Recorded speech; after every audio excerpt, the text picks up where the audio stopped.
Fala pessoal, e aí, tudo bom com vocês?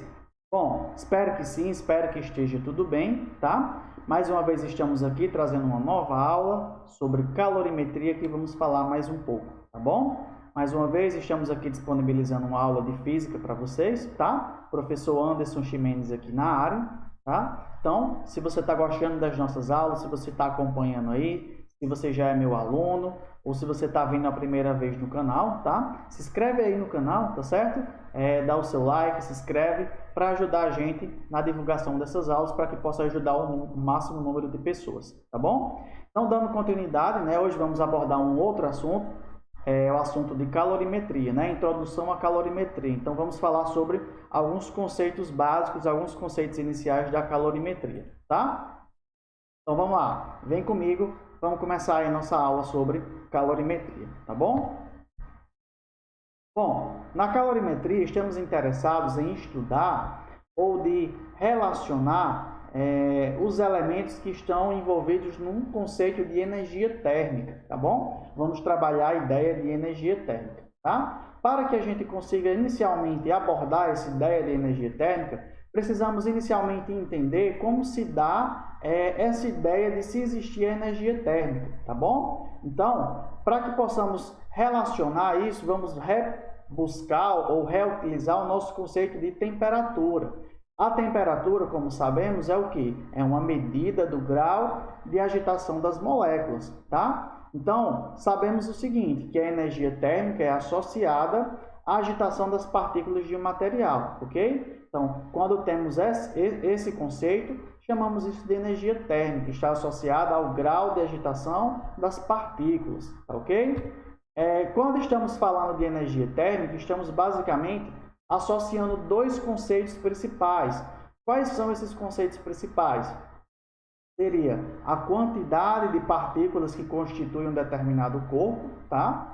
E a agitação média ou a energia média de agitação desse corpo, tá bom? Seria o quê? Seria o seguinte, se a gente olhar aqui para a nossa figura que está aqui do lado, podemos ver que temos a representação de um corpo, esse corpo composto por várias partículas dotadas de uma agitação. A agitação essa relacionada com o fenômeno térmico, tá? Elas possuem essa agitação, pois estão sujeitas a uma ação térmica. E aí, dependendo do grau de agitação, teremos uma maior ou uma menor temperatura, tá? Da mesma forma, o conceito de energia térmica está associado a essa agitação e quantidade das moléculas, tá? Quanto mais partículas e mais agitadas, teremos uma maior energia térmica associada a esse corpo, tá ok? Então, essa é a conceituação inicial de energia térmica, tá bom?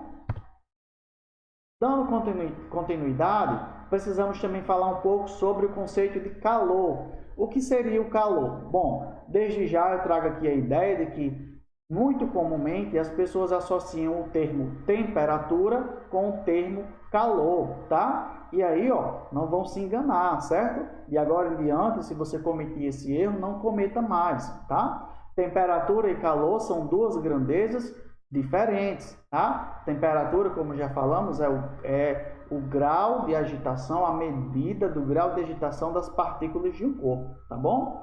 E o calor, o que vem a ser calor? Vamos lá, muita atenção. Calor é a energia em trânsito, tá? Também chamada de energia térmica, ou seja, tá aqui novamente o nosso conceito de energia térmica. Calor é a energia térmica em trânsito, tá bom? Ou seja, quando temos um fluxo de energia térmica, chamamos isso de calor, tá ok? E como está descrito aí, ó, ele flui do corpo de maior temperatura para o corpo de menor temperatura, tá bom? Esse é o conceito de calor, certo? Não esqueça mais e mais uma vez cuidado para não confundir com temperatura. Temperatura e calor são grandezas que são conceituadas de forma diferente, tá? Bom, vamos lá. Falando um pouco mais sobre calor, o calor ele flui naturalmente de um corpo com maior temperatura para um corpo de menor temperatura, tá? Em geral, associamos isso à ideia de equilíbrio térmico, que já trabalhamos anteriormente quando falamos de termologia, tá bom?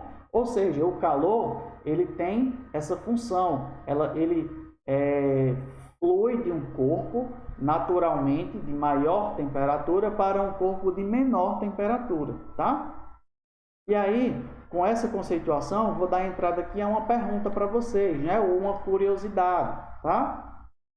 Vamos lá. Por qual motivo sentimos frio quando estamos acometidos de febre? Lembre-se, o que é estar com febre? É quando a temperatura corporal está acima da temperatura corporal média considerada normal, tá? Quando o corpo está acima dos 37, e aí depende da escala que você caracteriza, né? 37,6, 37,8 graus Celsius já é considerado que você está com febre, tá bom? O que eu preciso saber é por qual motivo sentimos frio quando estamos com febre, né? Se você já foi acometido, você já deve ter tido essa sensação, tá? Vamos lá. Quando uma pessoa está com febre, sua temperatura está maior do que a temperatura ambiente. Sendo assim, nesse momento, o corpo febril está com a temperatura mais alta do que a temperatura ambiente. E aí, como já vimos, o que vai acontecer de forma natural é que o seu corpo, por estar numa temperatura mais alta, irá ceder calor ou irá perder calor para o ambiente, que está numa temperatura mais baixa, tá bom? E sendo assim, vai existir o fluxo de calor do seu corpo para o ambiente, caracterizando assim uma perda de calor e, consequentemente, o frio que você acaba sentindo, tá? Curiosidade bacana, né? Você já sabia disso? Se não, compartilha aí, né, com os amigos e pergunta para eles, faz esse desafio aí dessa curiosidade que estamos explicando aqui com os conceitos básicos da calorimetria, tá bom? Bom, ao adentrar no assunto energia térmica e dentro da calorimetria, precisamos entender como funcionam as unidades de calor, tá? Quem já é meu aluno sabe, eu costumo pegar no pé, porque é necessário que você tenha noção das unidades das grandezas, tá? E aí, qual que é a unidade de calor? Bom, no SI, que é o Sistema Internacional, a unidade de calor mais utilizada, né, comumente, é o Joule, tá? Ela é adotada como a unidade do SI, ok? No entanto, a caloria, certo? Ela também é amplamente utilizada. Se vocês prestarem atenção, qualquer que seja o alimento que vocês pegarem, seja uma barrinha de cereal, seja um biscoito, nas informações nutricionais lá vai estar expresso em calorias, tá bom? E aí o que eu tenho para falar para vocês é que a relação entre caloria e joule, ela é o seguinte: uma caloria, tá? Uma caloria, ela tem em torno de 4,186 joules, tá bom? Ela tem em torno de 4,186 joules, o que é aproximadamente 4,2 joules, é arredondado. Então, trabalhamos com a ideia de que uma caloria tem, né, ou representa 4,2 joules, tá bom? Seguindo aqui na conceituação, precisamos agora entender qual que seria a diferença entre o calor sensível, chamado calor sensível, e o calor latente, tá? São dois tipos de calor que podemos expressar e diferenciar a partir da situação em que ele está envolvido, certo? O calor sensível, por definição, é o calor responsável por alterar a temperatura de um corpo. Ou seja, toda vez que eu tenho uma variação de temperatura, toda vez que um corpo, que a temperatura sai de um ponto para outro, ou seja, toda vez que ela altera, nós temos a ideia de calor sensível, tá? Ou seja, calor sensível está relacionado com a mudança de temperatura de um corpo, tá bom? Nas próximas aulas vamos equacionar e vamos praticar a ideia de calcular o calor sensível e também do calor latente.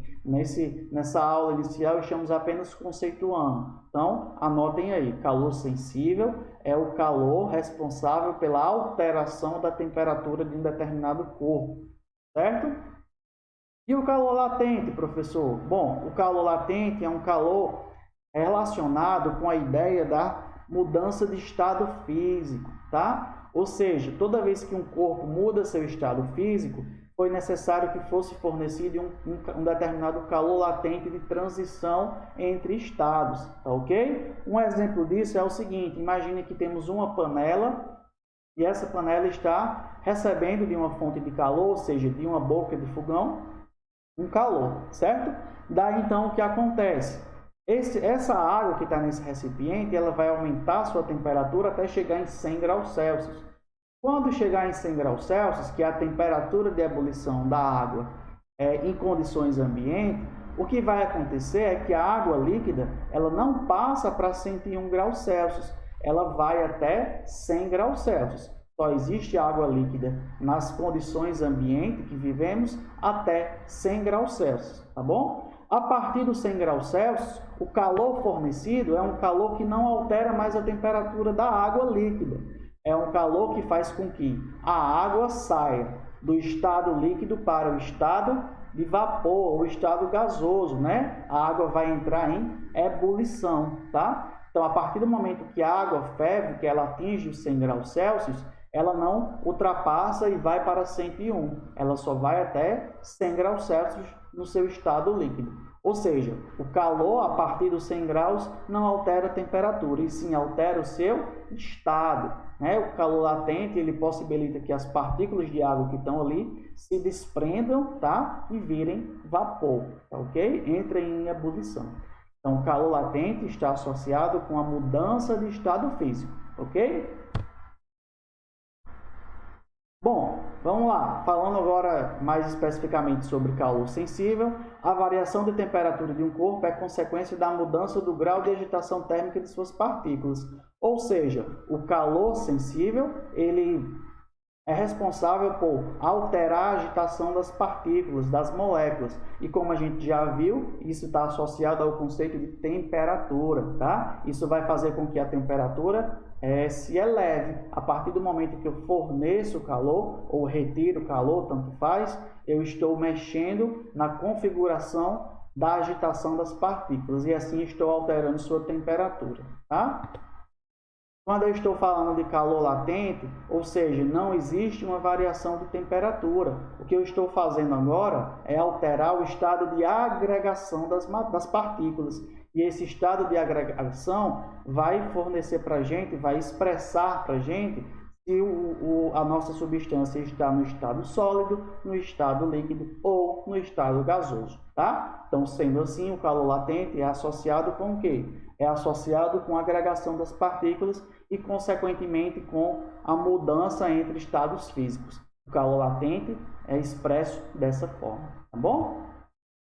Mais uma vez aqui, ó, fazendo o desafio para vocês, mais uma pergunta relacionada com calor, tá bom? Depois que a água ferve no processo de cozimento de alimentos, faz diferença se a abertura do fogão está em fogo alto ou fogo baixo, né? Pergunta simples aí do dia a dia. Uma vez que eu estou cozinhando lá meu alimento, seja um arroz, seja um feijão, um macarrão, tá? Em uma panela aberta, sem ser de pressão, tá ok? A partir do momento que a água ferve, faz diferença se eu deixar em fogo alto ou fogo baixo? E aí? Se pergunta aí, faz diferença? Sim ou não, tá? E também compartilha aí com seus amigos para fazer essa pergunta, tá ok? A resposta é o seguinte, vamos lá. Após o momento em que a água passa a entrar em estado de fervura, temos que ela está entrando em ebulição. Sendo assim, temos que ela já está a 100 graus Celsius. Ou seja, ela já chegou num ponto em que sua temperatura não se altera mais. A partir daí, ela apenas está mudando de estado, ok? Sendo assim, dessa forma, podemos baixar, né, o registro lá, deixar em fogo baixo. A água irá continuar em estado de fervura. Se ela continua em estado de fervura, significa dizer que ela continua a 100 graus Celsius. E para o alimento, o que interessa é que a água esteja a máxima temperatura possível, para que exista a troca de calor entre a água e o alimento, tá bom? Então não faz diferença. Se eu baixar o fogo e deixar em fogo baixo, a água que já estava a 100 graus Celsius irá continuar a 100 graus Celsius, porque a fonte de calor, que é o fogão, continua ligada lá, tá bom? Lembrem-se, E essa experiência vale para uma panela que esteja sendo utilizada num fogão, tá? Se trabalharmos com a ideia de recipientes muito maiores, a gente pode não ter esse mesmo comportamento. Porém, quando estamos no cozimento do nosso dia a dia de alimentos, vale sim esse conceito aí, tá? Bom, para finalizar aqui, vamos fazer aqui um pequeno exercício mental, tá? Um exercício aqui para finalizar nossa aula, tá bom? Um copo de água está em temperatura ambiente de 30 graus. Joana coloca cubos de gelo dentro da água. A análise dessa situação permite afirmar que a temperatura da água irá diminuir. Por quê? Bom, por que a temperatura da água irá diminuir? Temos o seguinte, temos uma água a 30 graus Celsius, tá bom? Uma água a 30 graus Celsius e é colocado pedras de gelo dentro, tá bom? Dentre essas opções aqui, ó, podemos ver o seguinte, vamos lá. Lembrem-se que quando temos nessa situação, existe a troca de calor, tá, gente? Sendo assim, ó, a letra A água irá transferir frio para a água? Óbvio que não, né? Não existe a transferência de frio, tá bom? Ou o gelo irá transferir frio para a água? Também não, ok? Então, ó, a gente já anula essas duas situações aqui, tá? Restando a letra B e a letra D, tá bom? O que irá acontecer? Bom, se eu tenho um sistema onde eu tenho água e gelo, o que é que vai acontecer? A maior temperatura é o da água, que está a temperatura ambiente de 30 graus. E o gelo está numa temperatura menor, ok? O gelo, ele solidifica a 0 graus, ou seja, ele está pelo menos a menos de 0 graus, tá? Sendo assim, como já falamos, existe a transferência de calor do corpo de maior temperatura para o corpo de menor temperatura. Dessa forma, podemos dizer o quê? Podemos dizer que a água irá transferir calor para o gelo, tá? A água, por ter uma maior temperatura, irá transferir calor para o gelo. Então, a resposta correta é a letra B, ok? Então, exercíciozinho básico e fácil aí de calorimetria, tá bom? Bom, com isso finalizamos aqui a nossa aula por hoje, né? Um assunto bem simples, essa parte introdutória da calorimetria, certo? Peço mais uma vez que você se inscreva no canal, que você acompanhe os nossos vídeos, você que está com o intuito de estudar para o Enem, ou simplesmente de estudar aí, né, para que nessa nova configuração de aulas online, você não fique com o assunto atrasado, tá ok? Então, com isso, espero que você tenha entendido. Acompanhe e compartilhe então suas aulas. Deus abençoe e até a próxima.